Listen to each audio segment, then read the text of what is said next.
त्या कुठल्या वर्गातनं घ्यायच्या, कशा घ्यायच्या. एक गोष्ट आपण लक्षात ठेवा की बहुभाषिक असणं हे महत्त्वाचं असतं. वेगवेगळ्या भाषा शिकल्याने मेंदूचा विकास देखील जास्त होतो. जगामध्ये आपण रेलेव्हंट राहतो. नाही असं आहे नाही, प्रश्न तो नाही. कोणी कुठल्या शाळेत शिकावं म्हणजे आता राज्यातल्या मराठी माध्यमाच्या शाळा बंद पडत असल्याबाबत आता हा प्रश्नच आहे ना. म्हणजे हा मी मलाही विचारला पाहिजे, तुम्हालाही विचारला पाहिजे, यांनाही विचारला पाहिजे. आपण सगळे आपल्या मुलांना इंग्रजी शाळेत शिकवतो आणि इथे आपण सगळे चर्चा करतो मराठी शाळा बंद पडतायत. हा प्रश्न आहे ना. याच्या पाठीमागे नुसतं आपली भावना असून फायदा नाहीये. जोपर्यंत आपण, आणि म्हणून मी पुन्हा पंतप्रधानांचा आभार मानेन की पहिल्यांदा माननीय पंतप्रधान मोदयांनी इंजिनिअरिंग मेडिकल पासून सगळं शिक्षण मातृभाषेत घेण्याची तरतूद केली.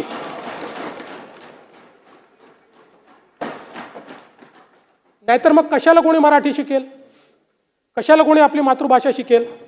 आणि म्हणून हे जे काही पुरे हे आकडे इतक्या कॉन्फिडंटली येतात कुठून मला समजत नाही. 2000 मराठी शाळा बंद करणार, 65,000 मराठी शाळा बंद पडल्या. मी आकडेवारीच घेऊन आलोय. आता आपण जर बघितलं तर या ठिकाणी आपल्याकडे ज्या काही शाळा होत्या त्या शाळांचा जर आपण एक विचार केला तर त्या शाळा कुठेही बंद पडलेल्या मला दिसत नाही. मराठी शाळा थोड्या काही बंद पडल्या असतील, पण एकूण आपण जर बघितलं तर आजही आमच्याकडे 84% शाळा ज्या आहेत या मराठी माध्यमाच्या आहेत. आणि या शाळांमध्ये एकूण 70% विद्यार्थी हे आमचे शिकतायत. जवळपास 16,000 शाळा त्यातल्या अर्थसहाय्यित आहेत, स्वयं अर्थसहाय्यित आहेत. आणि इंग्रजी शाळा ज्या आहेत त्याच्यामध्ये 65 लाख विद्यार्थी या ठिकाणी शिकतायत. आपला प्रयत्न आहे शेवटी मराठी शाळा ज्या आहेत या मराठी शाळांसोबत आपण मागे आपल्या सरकारने निर्णय घेतला की इंग्रजी देखील आपण शिकवू जेणेकरून लोक मराठी शाळेतनं बाहेर पडणार नाहीत.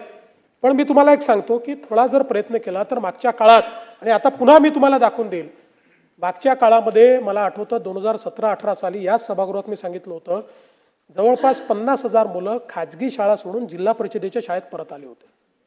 त्यामुळे आपण जर आपल्या शाळांचा दर्जा नीट ठेवला तर आजही लोकांची आपल्या शाळेमध्ये येण्याची इच्छा आहे.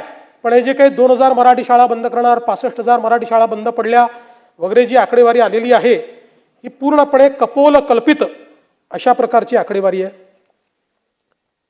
सीमावादाच्या संदर्भात देखील या ठिकाणी विषय आला. खरं म्हणजे याच्यामध्ये एक गोष्ट लक्षात घेतली पाहिजे की मी आता याच्या इतिहासात जाणार नाही. हे काही सीमावाद युती सरकारच्या काळात सुरू झाला की 1-2 वर्षात चालू झाला असं नाही आहे. याला एक इतिहास आहे.